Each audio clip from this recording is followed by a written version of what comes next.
pakita mo yung sa ilalim ng tulay.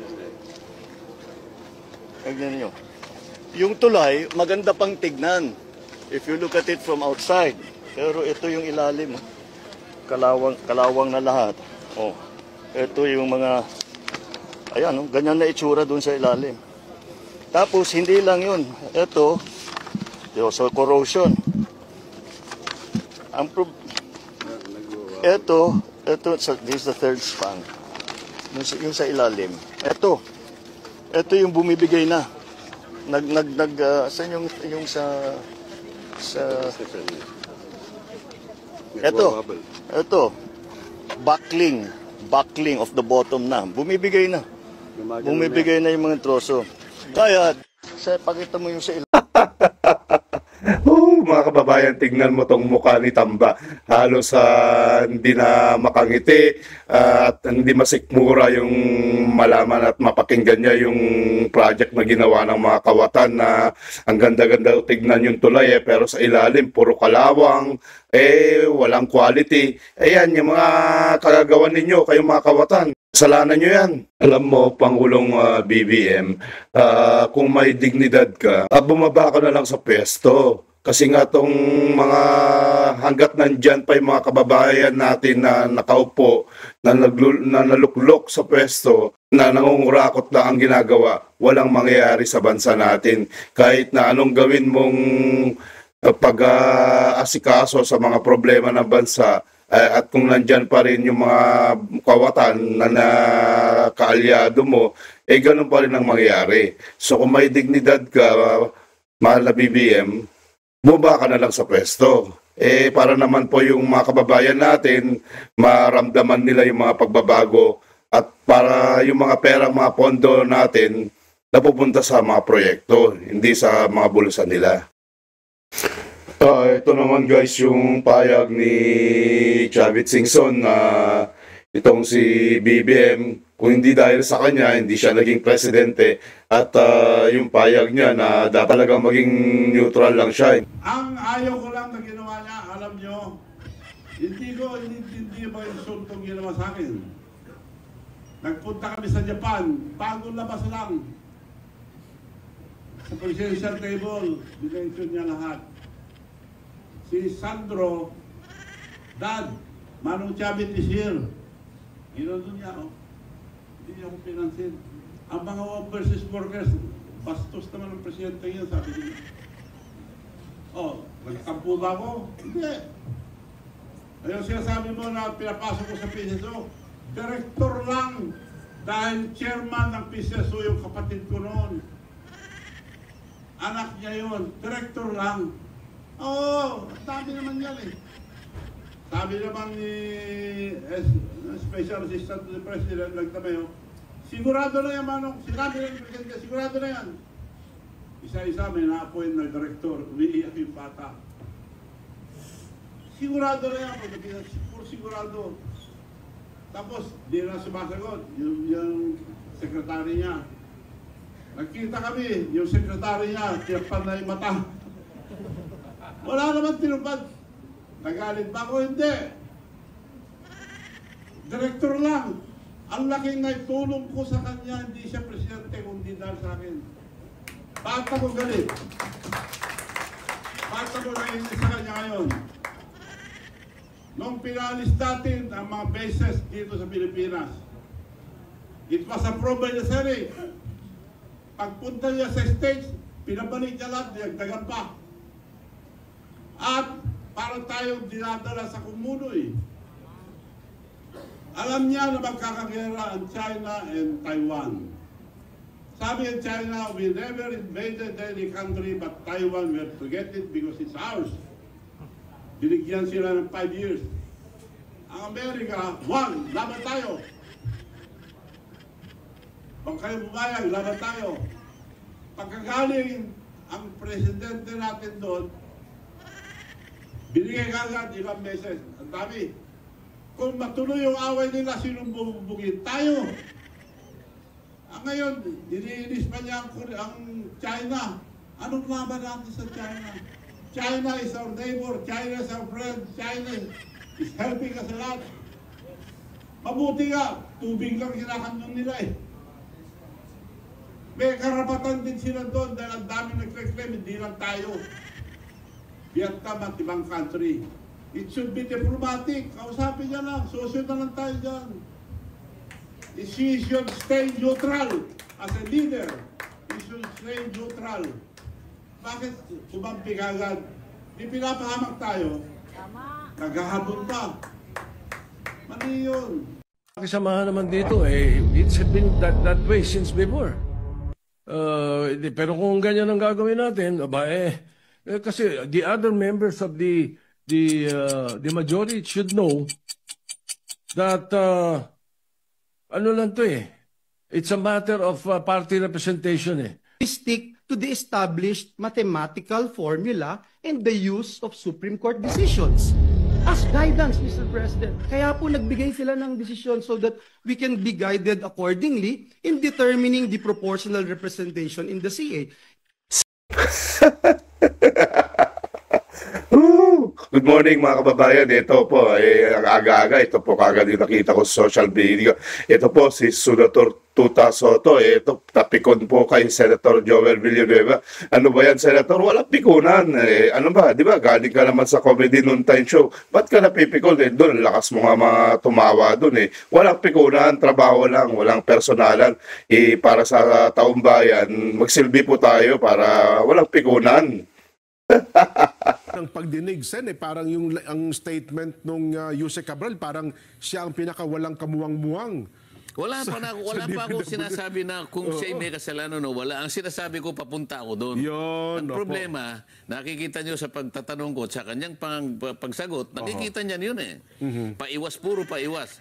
Hanggang sa napili niya na lang na mag-resign na lang siya. Bakit ka magre-resign? Tinatanong pa lang kita. Yun. Una, tingnan, napansin nyo ba? Bakit niya tinex si Senator Soto? Yung staff daw po ni Senator Soto. Tinex niya. Yung tinex niya, bandang Hunyo yun Kapo-proclaim lang namin na 12 ang senador. Opo. Tinex niya na sinabi niya, Sir, how are you? Meron ka bang mga priority projects? Bibigyan kita ng 5 Yun. for now. Opo. At kung mabigay nyo sa akin ng priority, para maiwasan po natin yung mga ganito, ganyan, Yung duplication, opo. I will send you the menu. Ikaw ang undersecretary. Anong kapangyarihan mo para, ba't ka nagpresenta? Una yun, ba't ka nagpresenta? Siya nag-offer Sapagkat alam niya siguro na si Senator Soto is a contender for Senate President. Kasi Ayun. kapoproclaim lang namin O paano kung tanungin ko siya? Ito yung iniiwasan niya. Ito ba ang una mong text kay Senator Soto? Okay. Alalahanin mo, si Senator Soto matagal ding nag-serve Opo. sa Senado. Isa sa pinakamatagal, tama At siya po. naman ay... Inamin din po niya. Inamin niya. Opo. Ngayon, itatanong ko lang naman, wala naman akong ibig sabihin dito. Ito siguro yung ayaw niya sagutin ngayon. Ilan pang senador ang tinex mo? Maliban kay Senador Soto. Kasi maaaring makikita ko yan Isasabihin ako lahat yung mga papeles mo dyan Tapos sasabihin ko sa kanya, tatanong ko, bakit naman ako hindi mo tinex? Na-proclaim din naman ako May paborito ka ba? Hindi nga alam namin. Tama ba yung sinasabi na napapatunayan kung isa-isa na may paborito kang contractors? Meron ka pang paboritong contractors na congressmen? Ito congressman, may tinetext yan? Congressman na contractor. Opo. Sagutin mo ako kasi mapapatunayan ko rin ito. Kung gusto mong sagutin o ayaw mong sagutin, baka makontempt ka. Baka itong iniiwasan ngayon. Ayun. Yun ang mali doon Parte ka ng sistema. Bakit ikaw magpipresenta? Yusek ka Magtetest ka sa mga NEP pa lang ito dyan, Delson. Totoo po, binubuo pa lamang yan. Binubuo pa lang, ikaw na ang nag-i-invite sa kanila na maglagay na kayo ng paborito niyong mga project. Para wala doon duplication. Tama ba yun? Akala ko ba ipinagtiwala sa inyo ng pamahalaan, ng katungkulan, kayo ang tumingin sa pangangailangan ng bansa natin kung saan lahat ilalatag ang mga project ng makikinabang buong bansa. Bakit pamimiliin mo yung politiko? Di ba? Pagkatapos, halimbawa, yung ibinulgar ni Representative Toby Chanco. Oho. Pag tiningnan mo yung resibo, magsasawa ka ng kakikita, puro saldi ko, 13.8 billion pesos. Oho. Sasabihin ko sa DBM, bakit ka pumayag? Sasabihin ko kay Yusek Cabral, ito ba ang pag-allocate? Ha? Magkano yung sa ako Bicol Party List? Magkano yung ganito? Pagkatapos katapos-tapusan, maalala ko yung party list ko. Magkano yung sagip party list? Baka maawa ka eh. Baka manlumo ka eh. Ito yung sistemang bulok na sinasabi ko. Pagkatapos magko-concentrate ka doon sa dalawang sinungaling, saan tayo pupunta? Anong gusto mo, Butete? Pupunta ka ba sa Scarborough Shoal, Jen? Para manghuli ka lang ng sapsap? Hindi. Hindi ako magpapagod na. Pupunta ako sa ISIS. Pagkatapos, ang uhulihin ko lang pala ay Butete. O kaya Dilis. Dito lang sa Sapa, meron na eh. Sinayang ko naman nakatakot-takot na gasolina. Pati yung panganib na susuungin ko na baka harangin ako ng mga... alam na kung sino yung harang sa papunta ka sa Scarborough Shoal. Ang puro Dilis lang pala yung pinupuntirya mo. Ito yung sinasabi ko eh. Mulat pula pa, nung ako ang mag-chairman, nilay down ko na yung direction. Ang gusto kong tuntunin, sino lahat ang may kasalanan dyan. Kaya after third investigation, 17 na. Hindi ko sinasabing may kasalanan yon. Pero kinakailangan ipagtanggol ang sarili na. May paliwanag pinangalanan kayo eh. Pas ngayong araw ng tanggapan ni House Speaker Faustino Boji III ang una niyang direktiba kasunod ng pag-upo sa pwesto. Ito ay ang pabalikin sa Pilipinas si Ako Bicol Party List Representative Saldico, dating chairperson ng House Appropriations Panel noong 19th Congress at iniuugnay sa budget insertions na nagpondo umano sa mga maanomalyang proyekto. Una nang iniulat na nasa Estados Unidos si Ko para sa medical check-up. Sa sulat ng tanggapan ng House Speaker para sa kongresista na may petsang September 18, 2025, pinawawalang bisa na nito ang travel clearance para sa personal trip ni Congressman Ko. Anya, ginawa ito alang-alang sa interes ng publiko at sa gitna ng matitinding isyu sa bansa na nangangailangang harapin ito ng personal. Sa loob ng 10 araw matapos matanggap ang abiso, kinakailangan ng makabalik ng Pilipinas ang kongresista. Kung hindi siya makakasunod sa direktiba, mangangahulugan ito ng pagtangging sumailalim sa proseso ng Kamara at maaaring magresulta sa karampatang disciplinary at legal actions. Wala pang pahayag ang tanggapan ni Ko kaugnay nito. Ilang mambabatas na ang humihikayat kay Ko na umuwi na ng Pilipinas at harapin ang mga kontrobersyang kinakaharap nito, kabilang na ang presidential son na si House Majority Leader at Ilocos Norte 1st District Representative Sandro Marcos. Naniniwala naman ang ilan pang kongresista na mapahuhupa ang galit ng publiko sa katiwalian kung mapauuwi na ng bansa si Congressman Ko. So itong panawagan para pauwiin si Congressman Saldico at itong panawagan para humarap siya, this is just at nararapat lamang as a public servant. Yung ganitong minimum na requirements sa tayo ay bumalik sa trabaho at humarap sa pananagutan. There's a lot of explaining to do. So kung magpakita siya at mag-express ng alam niya sa lahat na ito ay somehow medyo makakaupa ng galit at saka sa mga nangyayari ngayon. Kasi alam niyo naman, very fluid, very volatile ang sitwasyon ngayon. Bukod sa naging dating House Appropriations Panel Chairperson, iniuugnay din si Ko sa SunWest Incorporated, isa sa 15 contractors na nakakuha ng pinakamaraming flood control projects ng pamahalaan. Gayunman, nag-divest na umano ito sa kumpanya noong 2019. Ngayong 20th Congress, wala pang dinadaluhang sesyon sa plenaryo ng Kamara si Ko. Rosa Licoz, UNTV News and Rescue.